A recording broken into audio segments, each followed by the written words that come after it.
nous aide à sensibiliser la population à suivre les médias professionnels.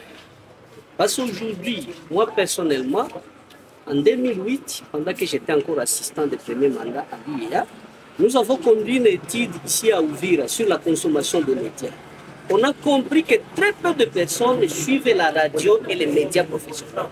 Et aujourd'hui, la même chose est remarquable au sein de notre population. Au lieu de suivre les informations de médias professionnels, ils se mettent à suivre des médias des criminels, des cybercriminels qui diffusent des fausses informations. Et à ce moment-là, ils vont dire non, les gens diffusent des fausses informations, alors que ce sont eux qui suivent les mauvaises informations. Ils se contentent de ce qui est relayé sur les smartphones, au lieu de suivre les radios qui sont ici localement, au lieu de suivre les télévisions locales, au lieu de suivre la télévision nationale, ils se mettent à suivre des fausses informations.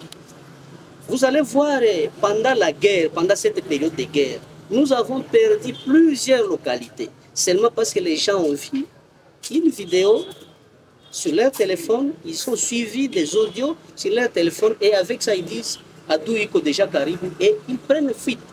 En prenant fuite, ils découragent nos forces de défense et de sécurité qui sont obligées de suivre les mêmes voies des populations. Et voilà aujourd'hui à quelle situation nous sommes.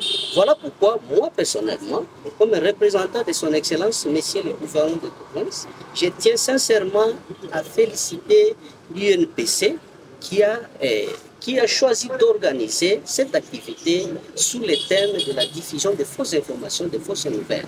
Les fausses nouvelles sont très mauvaises parce qu'ils attirent la haine et elles sont à l'origine des conflits interethniques, des conflits communautaires que nous vivons aujourd'hui. Et ça, c'était très important. En ce qui me concerne encore, je vais inviter les journalistes que vous êtes à jouer votre rôle pleinement avec beaucoup de professionnalisme.